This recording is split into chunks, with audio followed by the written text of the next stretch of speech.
Hello, everybody, and welcome to Master Tape Theater. We are the world's first and only video podcast dedicated to the history and preservation of live audience concert recordings. And I am your host, the one-man crime spree, the world champion of videos, and the man that's causing all of this, Roy Goddamn.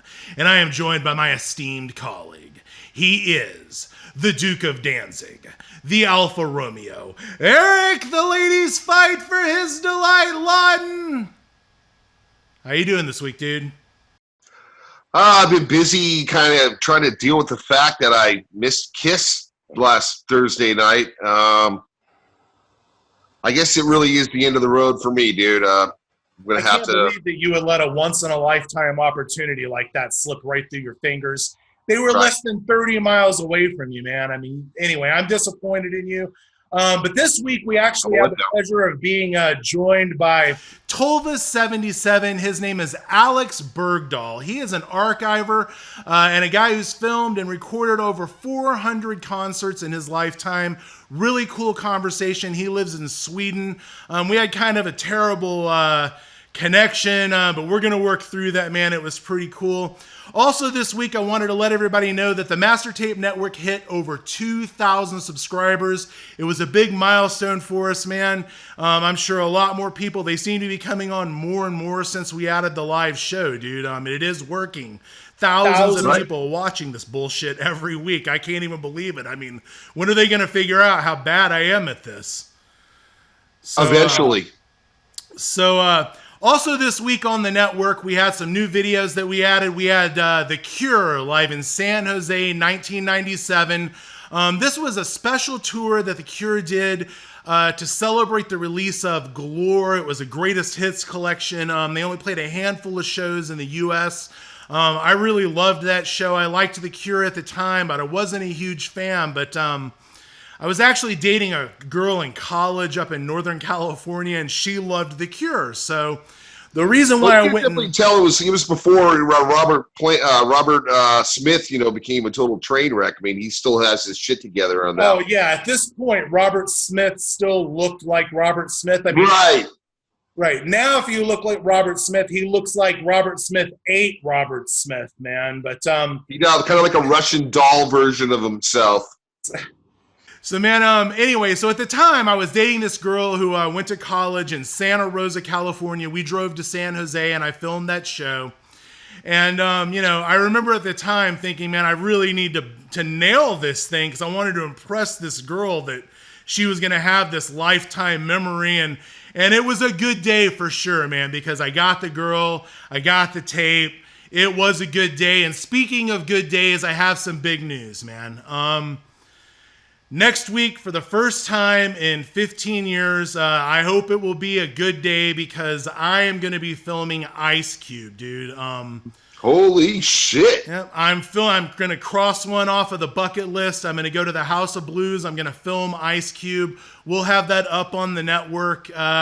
He's my favorite rapper of all time. His new album just came out. I'm not sure if you heard that song. I know you've been bumping a lot of Cube lately, man. Every time I talk to you, I hear it in the background, brother. Yeah, I actually went all out, man. I mean, I've been on a rampage lately. I don't know what's going on. I went out and bought every one of his movies on Blu-ray. Oh, my God. I'm going to film him next week. Yeah, I am obsessed. You got like a bunch of Vibe magazines with Cube on the cover or what, man? Back in the old Circus magazine days.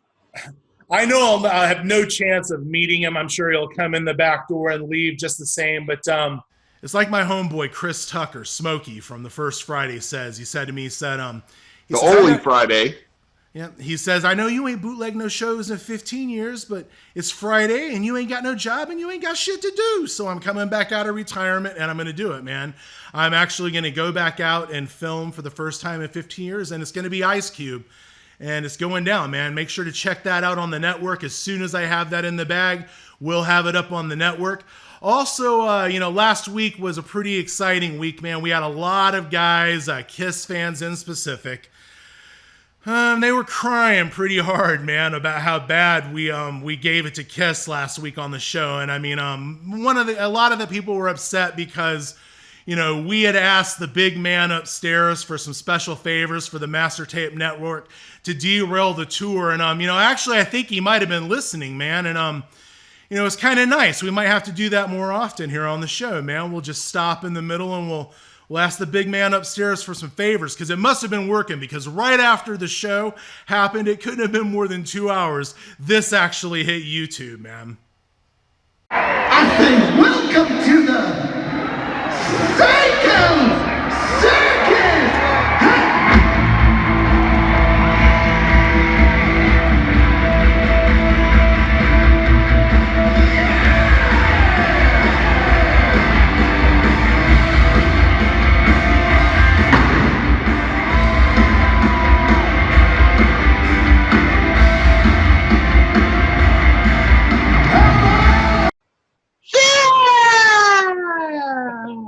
Dude, that was amazing. You've actually 10 feet away from the mic, motherfucker. What the fuck? I mean, if you needed definitive proof, it's shot from multiple angles. This is the one, man. I mean, first of all, Eric messes up the drum fill and Paul starts pointing. Dude, he starts pointing at him like, you are the one that exposed us. Like, he's so goddamn mad. He's so goddamn mad at Poor Eric Singer. All he wants to do is have a regular job, feed his family. He has to wear that fucking cat makeup, and he's doing what he's got to do, man. And got his salary cut in half as of Wednesday night. He's fucked. You know that Eric was so upset with himself that he messed up that fill, throwing off Paul's timing and exposing Scab Kiss for what it really is. The biggest sham in the history of the music business, live on display for the world to see. I mean, I couldn't believe how many foolish idiots were online this week saying that Eric was the one that screamed, yeah. I mean, they were making up every excuse that they could to. Paul's voice isn't distinctive enough, as if we don't know whose "yeah" that's supposed to be. Yeah, I'm pretty sure we know what was up with that, man. But so I gotta say, man, I really think that our special blessings from Master Tape Network in the direction of the Scab Kiss tour may be working, man. Amen to that, brother. Yeah, for sure, man, because, but I do think that the good Lord's aim was a little off this week, because he tried to shoot a lightning bolt directly at Paul, but he missed and he hit this guy. Check this shit out.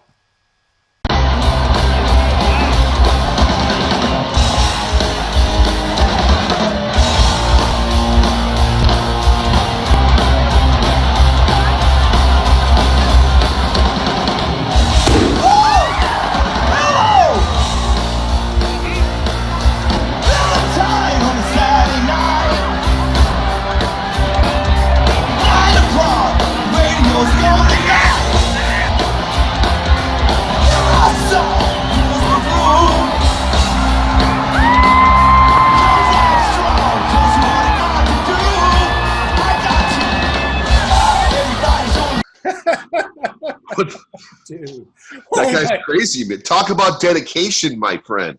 Dude, a total professional. Go. He never so stopped. Go on. Dude, if you watch it, you go back and watch it, you see that ember fly off of the spark onto the back of the guy's head, right? And you can see it starts smoking, and then his whole fucking head is on fire. At first, the guitar player tries to put it out. Then the roadie comes out and fully puts it out with his hands, and he's stroking the guy's head lovingly. He's stroking his head lovingly and shit, dude. I mean, I don't know what the fuck we are doing to make this happen, but we've got to keep this shit up, dude. Maybe we can do a rain I think it's a warning shot. I think it's a warning shot for Paul. It's what I think it is, okay? It is, dude. He's hey, motherfucker, look at, this could be you. I hope they need to take our show more serious, man, because we have got our foot in the door with the good man upstairs. And, dude, I'm serious. We got to see what else we can pull off this week. Maybe you could do a rain dance. Right. See if maybe that brings some stuff. I mean, I know you're good at dancing. Maybe it's good now to happen. So this week we actually had a lot of comments and questions on all of our social media outlets. So I know we have some viewer questions this week. So Eric, what do you have for me this week from the fans? All right, this one's from Johnny K 138. What was the worst band you've had the displeasure of filming, Roy? That is a tough question. I gotta say, maybe Ned's Atomic Dustbin. That is a weird one. Not that many people know. There was a band called Ned's Atomic Dustbin. They had like one hit on MTV back around 92. So 91X, they were on for like 1 minute and then they were gone. So I actually went out. Band name ever. So I actually went out and filmed them. They were a band from Europe who only toured here, I think, once or twice. And I went out to actually kind of test my camera, but I did film that. And just for the hell of it, I will have to put that up on the network in the not too distant future, man. Let's go. Okay, Zach Harris. This is a good one. Did you see Three Sides of the Coin this week? I can't believe they won't admit that Kiss is lip syncing. Yeah. So here's what's up. So I tried watching that show, dude, and I couldn't really get through the first 5 minutes of it. It was okay. I'll let you say your thing. Okay, man. So it was really, really painful, but for research purposes, I had to watch their stupid show this week.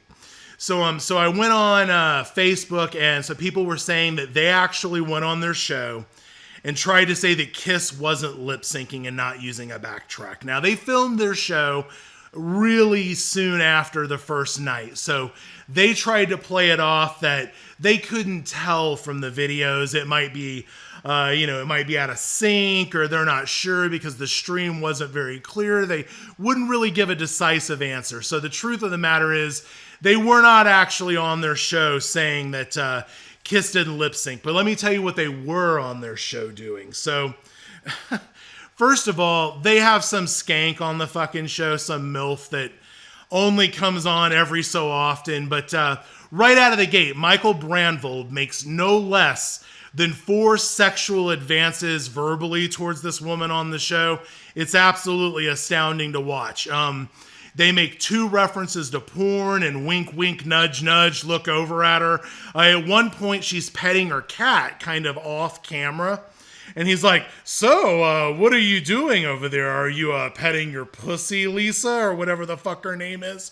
And she holds up the cat, and I guess they just couldn't get enough of the creepy factor. Was on 11, man. But I actually remember one. God, those guys are rolled deep in pussy on that show. You can tell, obvious, man. Yeah, I mean, dude, they cried for a fucking hour straight. Like, you could clearly see that the wheels were coming off the track because they cried for a solid hour about the internet hate machine and how they couldn't take it anymore. And then at the end of their crying, they went forward with the defense of, we won. We won because we said so. Our favorite band will be successful. This tour will be successful. We won. And all you can do is go on the internet and cry. But here's the thing. These people are in the privacy of their own home making comments about Kiss. These morons went on a show with 5,000, 7,000-ish viewers and cried for an hour straight. So who's the loser? Because that was the one thing Michael Bramble kept saying. He's all, you guys are losers on the internet for complaining about Kiss. But you're the loser on your show crying for an hour fucking straight and then being creepy on some MILF woman and then being in denial about everything. I mean, dude, I'll tell you a funny story. So this is an actual interaction that I had with Michael Brandvold. When was this?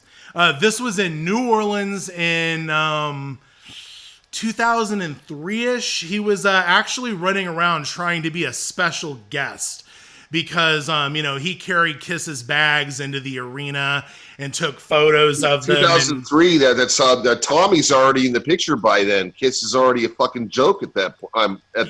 Well, I mean, I think he, Bramble came in a little earlier than that, but right. At this point, well, he's, sure.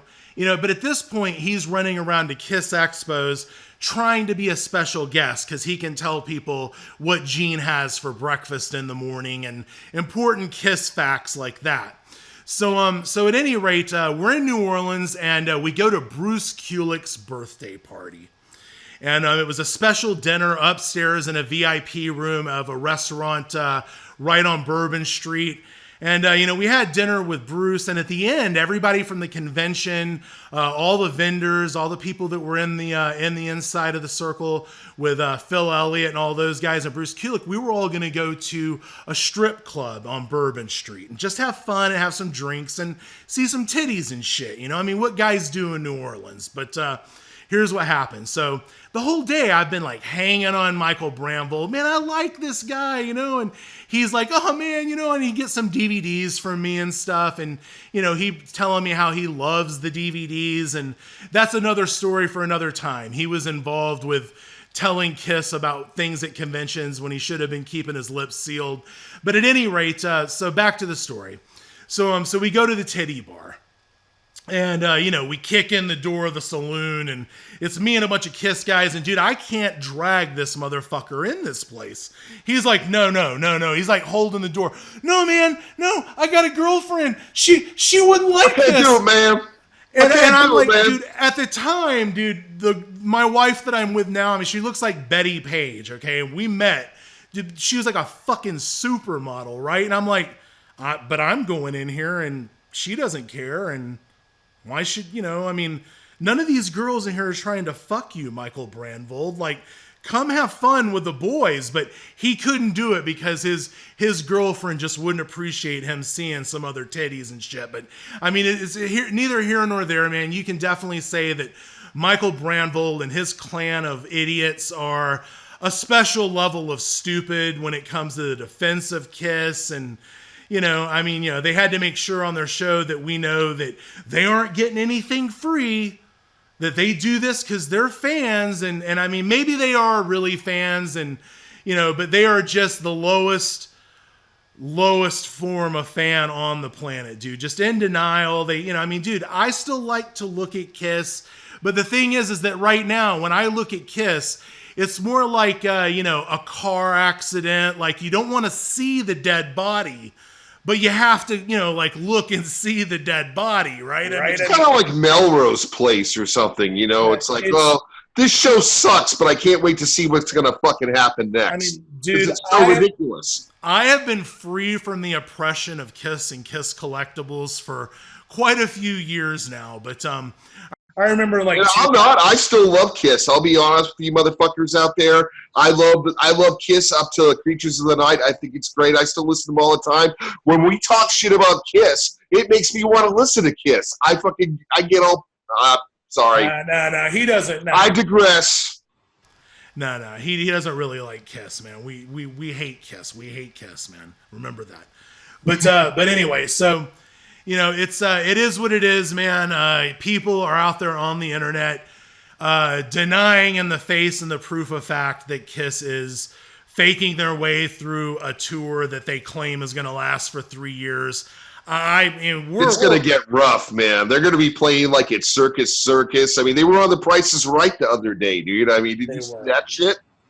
They were, man. So they're going to be on Wheel of Fortune spinning the letters. Yeah, man. It is White. But that's it, man. Kiss is still doing their thing in the year 2019.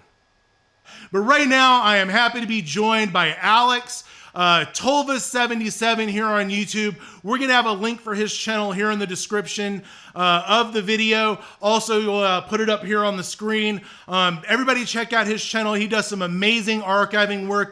Dude, did you see that footage of Black Sabbath from Ashbury Park, New Jersey, that he synced to sound? He actually, one of the things that Alex does, man, is he goes out and he saves these reels of Super 8 footage and then he syncs them to sound. And that one was incredible, man. I know you love that piece of footage. It was absolutely incredible. I wish we could get a whole concert of that. I'm sure they don't have that whole show, but that's a really well-known bootleg for Sabbath too. The sound is absolutely fucking incredible on that, man. Yeah, I want to see more. Also this week, he's going to be picking up a never-before piece of video from Kiss live in Sweden in 1976.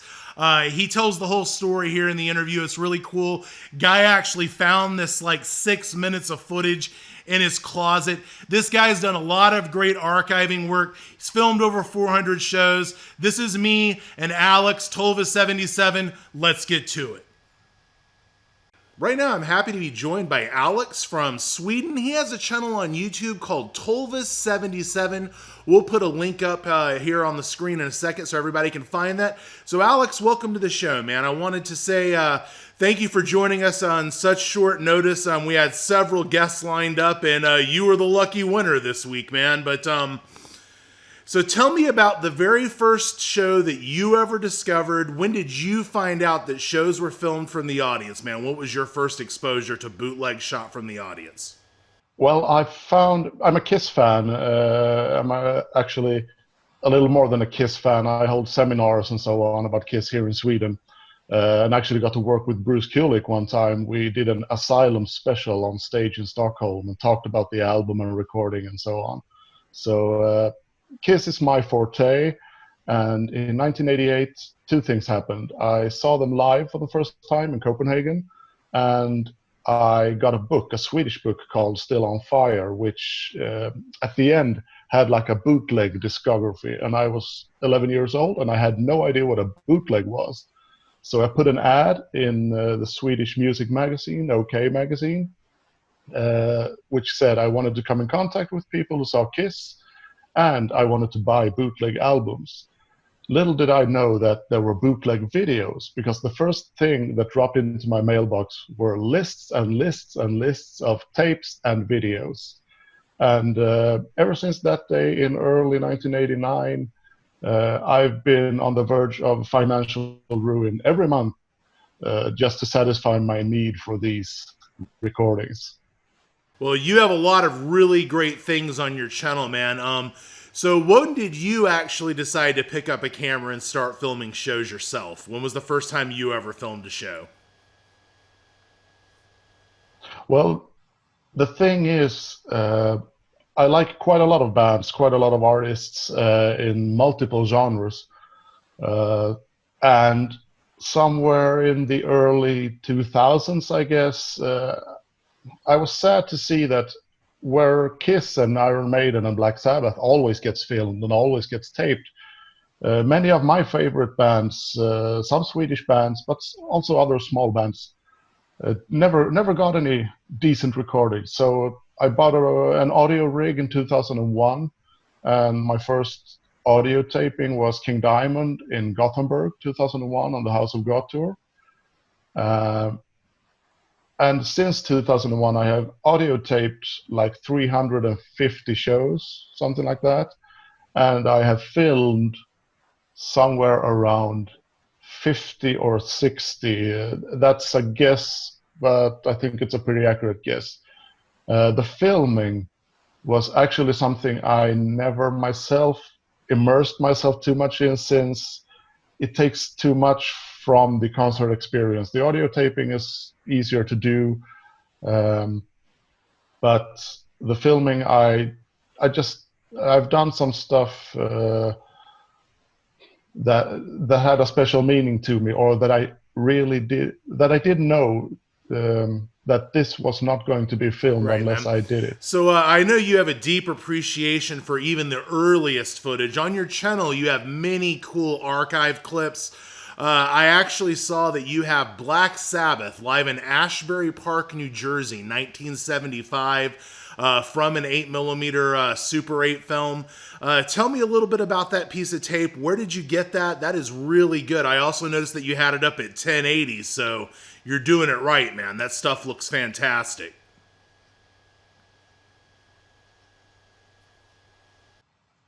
The thing about that one is that the taper, Barry, the filmer, he released his stuff. He got it transferred about a year ago. He filmed other bands too, Kiss included. And he released his stuff about a year ago. And I'm involved in kind of a Sabbath community. And it was asked if there was anybody who would like to try and sync that silent 8mm footage up to the audio. There's an excellent soundboard audio from that gig with Black Sabbath. And I said, hey, I synced up Kiss in Stockholm 1984 and have done some other stuff too. So I'll give it a go. And I've sat on that footage for about a year because I couldn't do it. Kiss is easy to sync up because they've got a choreography thing going on, and you can Right. easily tell if it's Paul Stanley singing, well, it can't be I Love It Loud, and if it's Gene Simmons singing, well, it can't be Detroit Rock City, and so on. With Black Sabbath, much harder. You have to really immerse yourself. So I tried and tried, and I couldn't get it right. But I have a friend called Faster P. Diddy who's done lots of Kiss stuff over the years. I asked him, would you like to have a go with Black Sabbath? And he said, yeah. So it took him about a week to do what I couldn't do in a year. And last week Yeah, I got that's the great, result, man. We're and going to it's show a little piece of mind-blowing. that He did such a between great us here job. while we're talking so that people get a chance to take a look at that. I mean, and definitely go and check out his channel to see the clip in its entirety. We're just going to show a little silent piece here between us so that people can see it. But so actually another piece that I saw on your channel that was absolutely incredible that I had no idea existed was Wasp live in San Antonio 1986. Man, what can you tell me about that piece of tape? I believe you said that you actually got that from Piper, from the the guitar player from the band, man. Yeah, well, it was it's 2019, so about 10 years ago or 12 years ago, he made an effort to come back, if you want to call it that. Started a new band. I think he just called it Piper. A friend of mine played with him and so on. And he started a YouTube channel and started releasing some stuff. Some pro shot clips of Wasp in Irvine Meadows 1985 and this one cam desk shot from San Antonio 86. The problem was he didn't do a very good job out. I loved the stuff. It's not that, but the aspect ratio was all wrong. He uploaded clips, full songs, faded out, faded in, and whatnot. So I grabbed it all. I don't know if his channel is still out there. At least it's not active. There's no new stuff coming in. But I grabbed it all from him, and I made complete can be of the Irvine Meadows Pro Shot. I think it's a 40-minute video. And I grabbed all the San Antonio stuff too. I had never seen that with the heads in the background. It's just beautiful. So I made it as good can be from the source available. Right. A couple of questions to him. I asked if I could get the tapes and do a transfer myself. I would love to do that, but there was no reply, unfortunately. Right. So this is what we have right now. Yeah, and really, it's really cool the stuff, best man. we're gonna get. I wish I could in get a a hold of that foreseeable in future. full quality, man. But so let's get back to talking a little bit about some of the film work that you did. So everybody has a story about getting caught. Was there ever a time when you got caught filming? Not filming, no. I've been lucky, I guess. I was almost caught taping 2 times. One time, okay, I've smuggled my gear in various ways, but I'm about 2 meters tall. I don't know what that is in American, but 2 meters. So I'm quite tall, and I normally just try and pick out the smallest girl at security, and I hold my gear up above her so that she can't find it. I hide it in like a vest or in a jacket or something. Right. So I was taping Madonna in Berlin in 2001, and I was almost caught. She was just really digging into every hole in my body to find something, but the vest was just above her face, so she didn't find that. But then I was at the Blue Note Jazz Club in New York, and I saw Stanley Clarke, the bass player, and I was taping, and rookie mistake, the black label on my Zoom recording device had fallen off, so the red light was showing through my black shirt, and the owner came up to me mid-show, and what's that? He was whispering and pointing to the red light in my pocket. And I was like, oh, sorry, it's my mobile phone. And I took it out and I turned it off and put it in my pocket. So that's the only time I really got caught. And as soon as he left, I just turned it on again, of course. So I missed about 30 seconds of the show. Tell me a little bit more about your interactions with other filmers from Sweden, because it seems like there is a lot of different people filming in Sweden. So, how did Sweden become such a hotbed, man? I really have no idea, and it's quite funny. This is a very small country. Uh, Now we're 10 million people, but in the 80s we were like 8 million people. We have small cities, and I have no idea why people just taped and filmed everything they could. Even went abroad. I mean, some of the classic films from the 80s and 90s, especially the 90s. If you look at Kiss live in Sheffield, 1992, or live at Donington, 1996, those are Swedes that filmed that. Right. I have no idea what the British were doing. We have very few concert videos from the 80s and 90s from England. We have two Black Sabbath from 80-81 or 81-82. We have a Dio from 84. And that's almost about it. Why?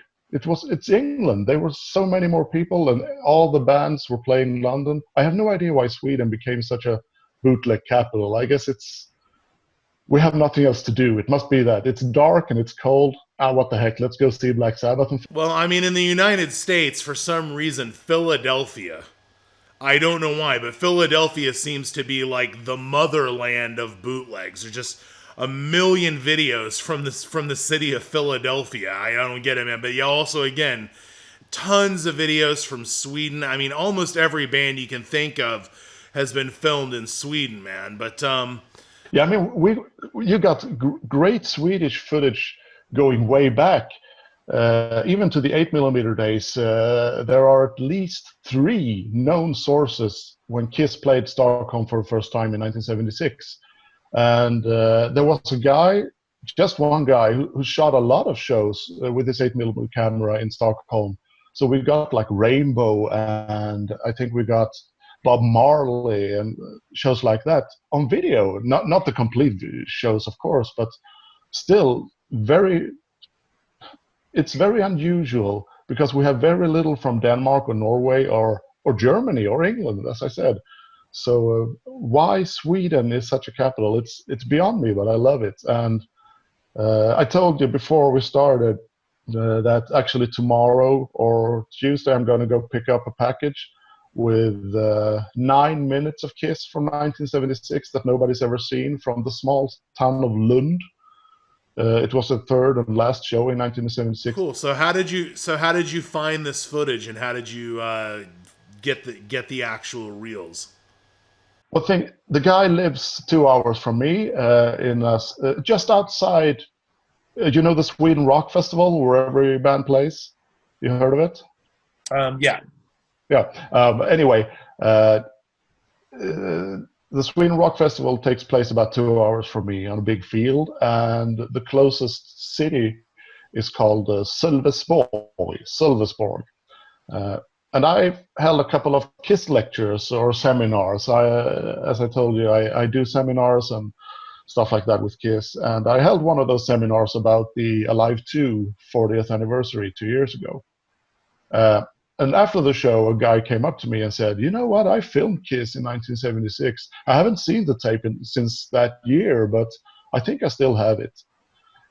Over the years, many people have claimed that, so I was like happy, and I gave him my contact info, and nothing came of it. And I thought to myself, well, it could have been. Then on Facebook, just 1 month ago, in one of those just commentary spaces in a thread about the Swedish Kiss shows, this guy turns up again. "Yeah, I filmed Kiss in Lund. I never did anything with it. I haven't seen the film in 41 years. Maybe I should give it a go." So I contacted him on Facebook. I drove to him that Saturday. I got some reels with me. Unfortunately, none of the reels had Kiss on them. On the other hand, I have seen lots of his Christmas Eves and graduations and summer holidays, now that I check the reels. But when I told him, he said, "No, I know there's Kiss somewhere." So it took 2 days, and I got a picture yesterday. I found it. I spent hours in my parents' closets and I found the reel. I'm going to mail it to you immediately. Awesome, man. That's really cool stuff. Really exciting. I can't wait to see that on your channel. We'll have to make sure that when you do finally get that put up, you give us a link and we'll share that with all of our watchers as well, man. Of course I will. It's 9 minutes and supposedly shot on the balcony. So hopefully we get like the show. Yeah, I love close, but balcony shot, that's for me. Yeah, I'm starting to notice there's been quite a few audience recorded Kiss pieces of footage that are starting to surface just in the last couple of years. I saw there was a one camera film from Detroit 1976 that's going around right now, that the black and white footage that's really cool, but you know, just a lot of really interesting pieces that are out there that haven't been seen, because when it comes to the pro shots and everything, I mean, that stuff's sort of all that there is more or less out there, at least what we know about. But, you know, sort of the last frontier is the audience filmed Super 8 films from the audience from the 70s. I mean, so it's kind of up to us to get all of that stuff, archive it, restore it, put it out so that people can see it, because, you know, if we don't, we're going to lose history, man. And I mean, these are really cool pieces of footage, just like the Black Sabbath 1975 that you have up there. Also, I noticed that you on your channel have an enormous amount of Dio footage, man. You must be a huge Dio fan, man. So do you have any interesting stories about Dio or any of the shows that you have? Sure. Dio. When he left us, that was a blow to me. Well, what can I say about Dio? Dio is one of my favorite artists of all time. I've taped him numerous times. I've met him numerous times. Always a smile, always a hug. The last time I met him, he even remembered my name, and I almost died. The thing with Dio is I was too late in a way, because I never got to see him in the 80s. That's why I try to dig up. You'll find on my channel Stuttgart in Germany, 1984, I think. Or is that Scorpions? No, Dio. That's from Hammersmith, 1984. One of the rarest home videos ever. And from the Last in Line tour, it's just amazing footage. But I never got to see that myself. I saw Dio for the first time in '97 on the Angry Machines tour, and well, as I said, I taped him numerous times, and I never got to film him though, apart from the odd clip from Heaven and Hell during those the last shenanigans before he left us. I wish I had. I wish I had filmed, especially he was here. I live in Malmo in the south part of Sweden, and he was here in 2008, and that was his third to last show ever. He did 3 shows after that, and then 1 year later he left us. So I just wish I had filmed that show. I should have done that. I taped it, of course, but I should have filmed it in retrospect. It would have been a nice memento. Well, another interesting piece of footage on your channel is the Scorpions from 1983 from Lund, I believe. Where did that piece of footage come from, man? That's really early audience shot stuff, man. Yeah. There was a guy, and we owe him a lot of gratitude. He shot some stuff here. He shot Dio as well in Lund the same year, and again, the Scorpions video. The Dio show has been circulating on video for quite some time, but the Scorpions never made it. It was held in a very small circle of fans or something like that. But I got it from a friend who bought what's it called in English? Like an estate of a dead person. Right. So he died and left an estate, and in that estate there was a lot of video cassettes, and he got those tapes.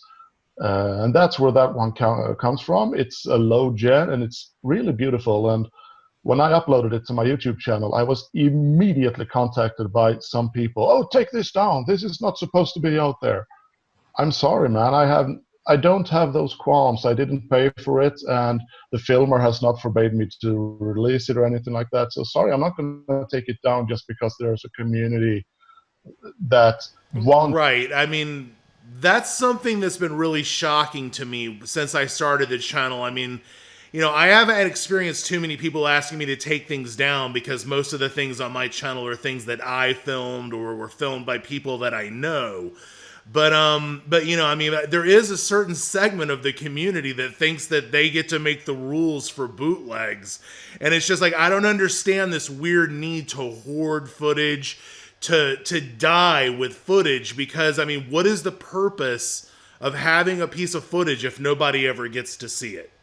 I mean, that's the shame of bootlegs. I mean, for any of you people that are watching this, I mean, I know there's a bunch of those haters out there watching this right now. I mean, shame on you for, holding on to footage and hoarding it. I mean, there's just no sense in that. You're talking about 35, 40-year-old pieces of video that would otherwise just be forgotten in the hands of time if we didn't take them, dust them off, make them as nice as they can, then present them for regular people to watch, man. I mean, the digital archive in the library of underground rock and roll is important. And I think that, it's just a matter of time before, even the industry has to start coming to us for footage that they don't have. I mean, we're hearing more and more incidents of bands and even television stations that are having to go back out and reobtain their stuff from fans that were smart enough to archive it. So, I mean, there is proof that home archiving is extremely important, and the work that you and I do is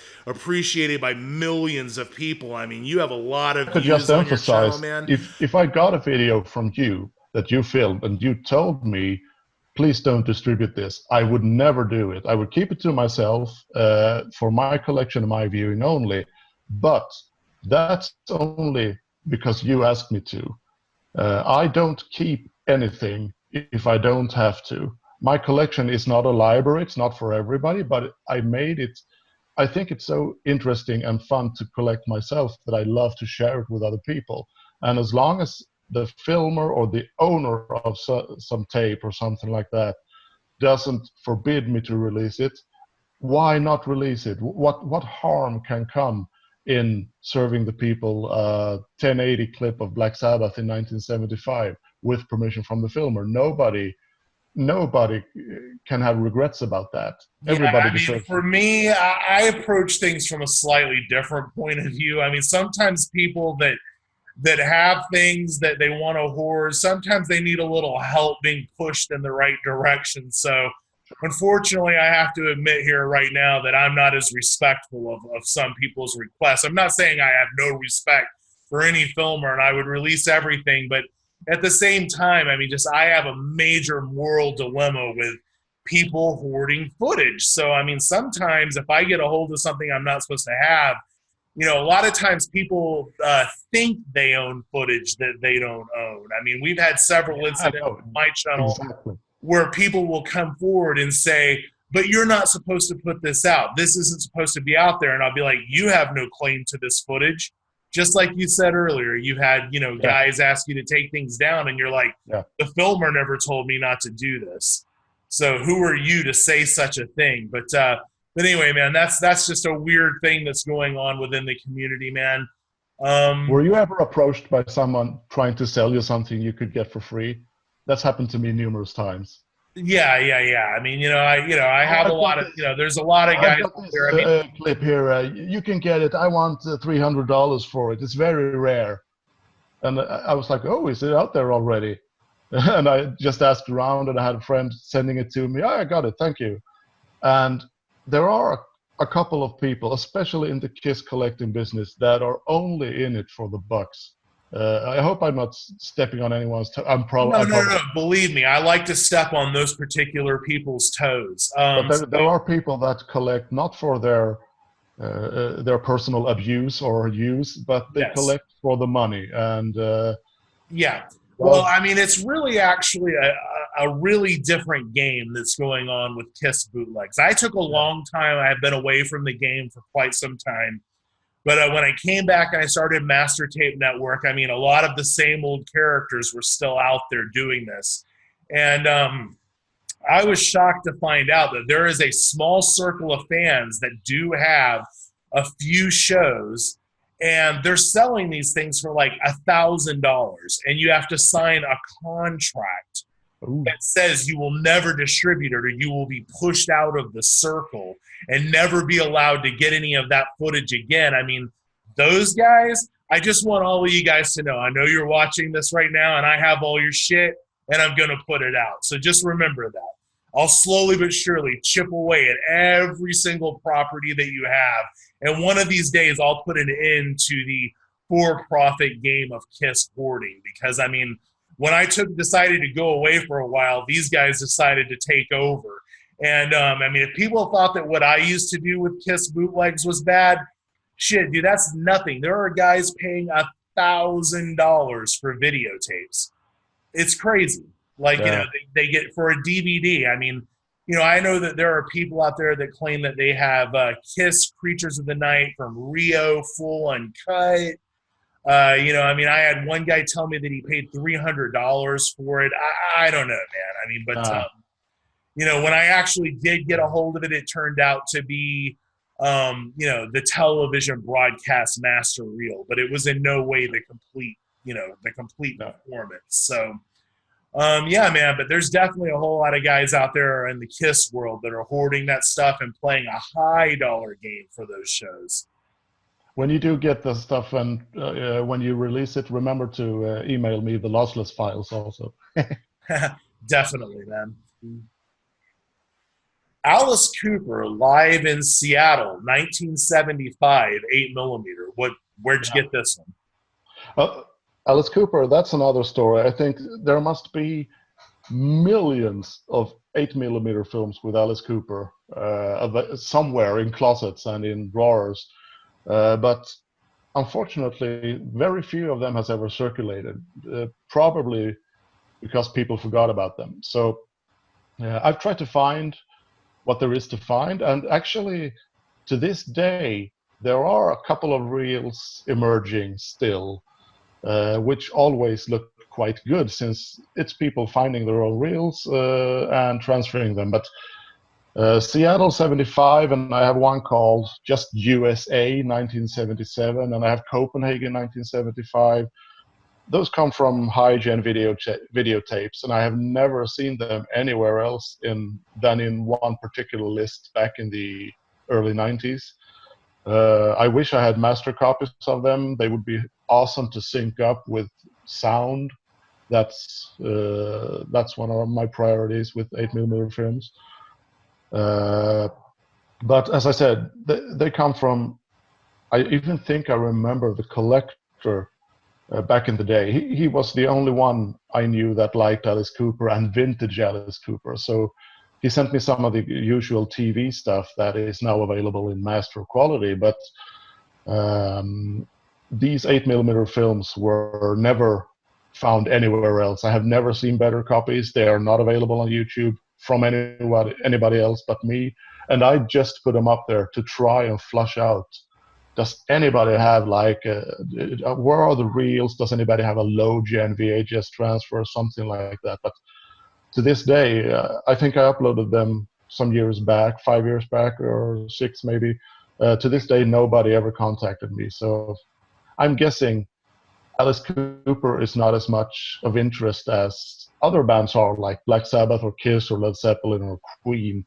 Alice is, while he, to me, is a god, the only god, to most people, he's not that collector-worthy, something like that.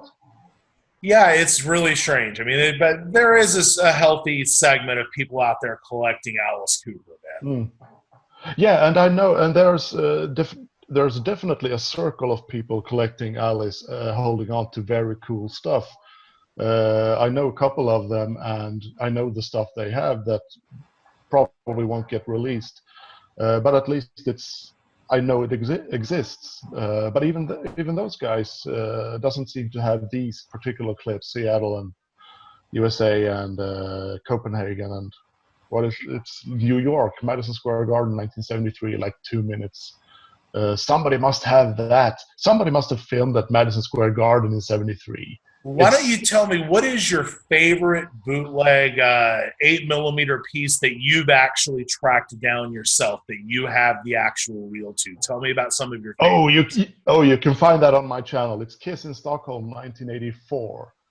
In 1984, it's the Animalized tour. We have almost no footage at all from either the European or the American tour.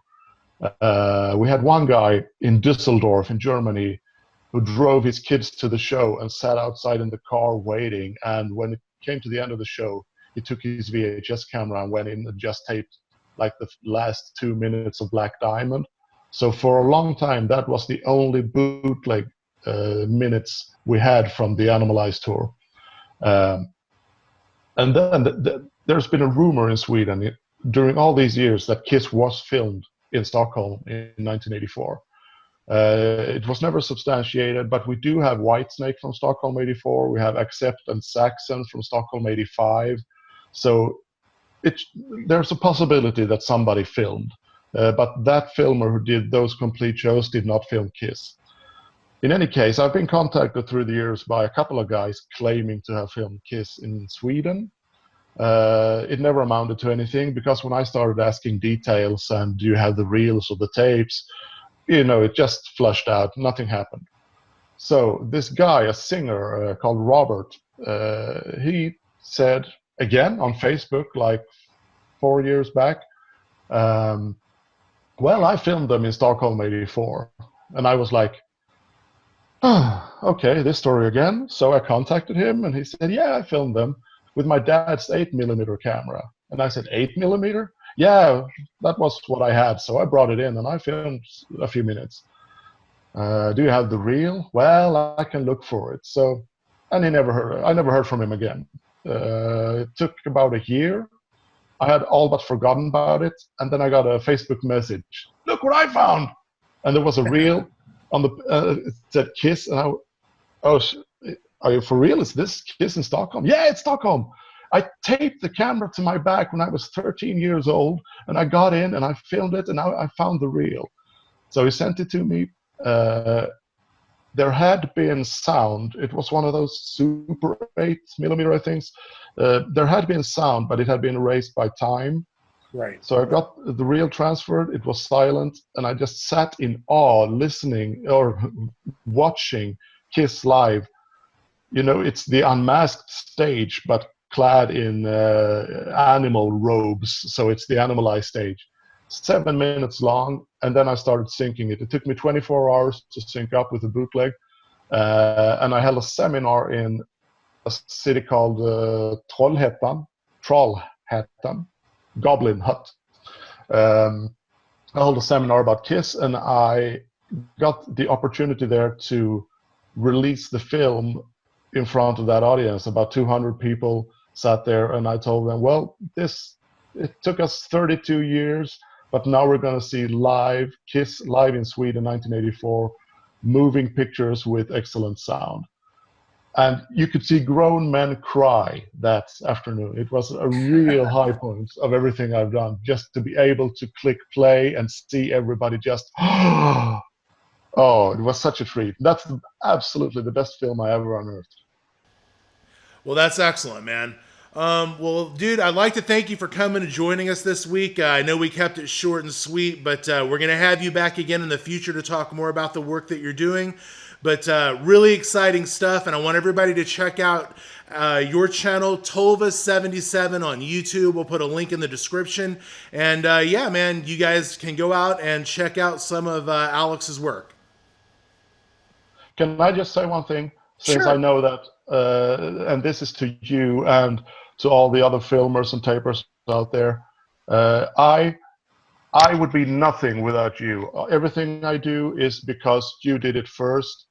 And I would just like to say thank you. I'm 42 years old now. I'm at the end of life or something like that. And for the last 30 years, you have all made my life so much better. So I would like to say thank you for everything you filmed, everything you taped, everything you released. I love you all. I truly do.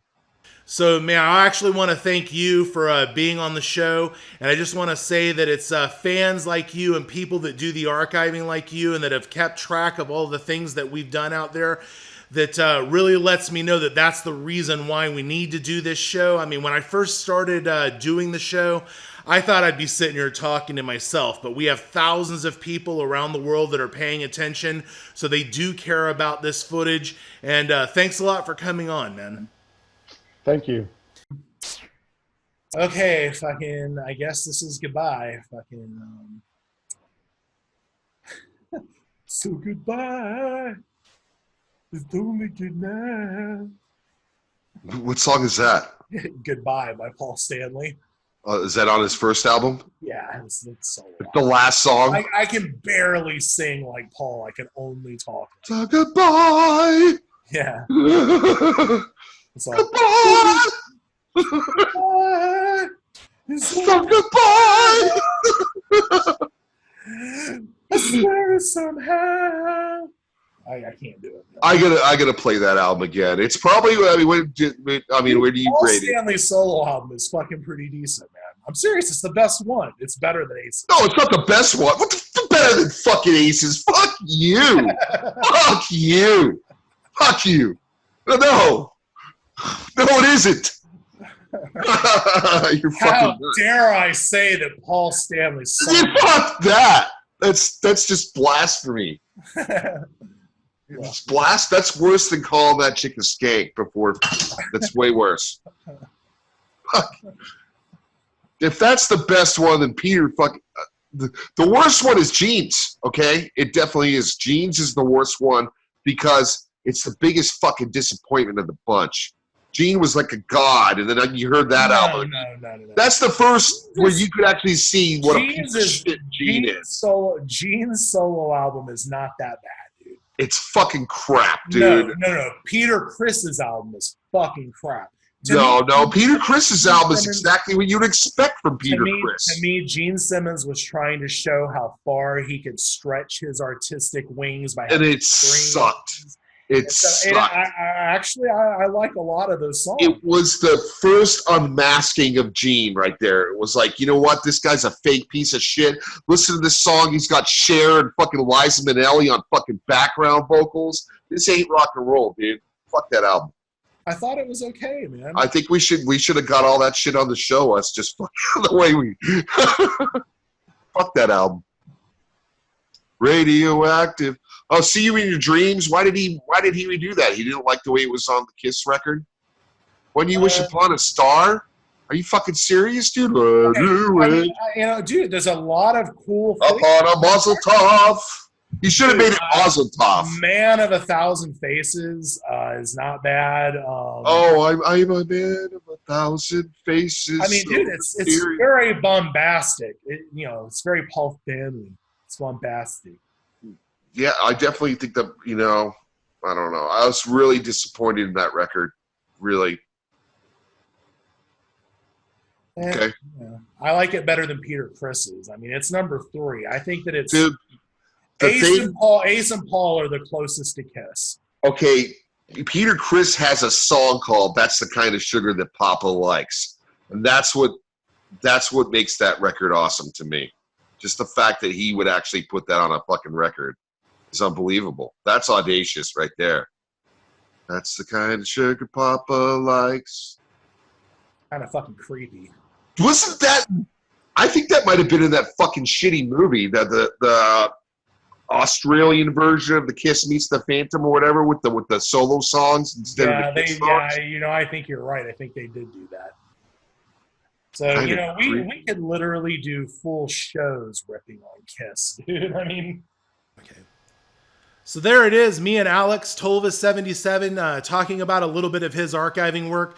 Really exciting news about the reels that he's syncing to sound and a lot of the cool footage that he has found there in Sweden, man.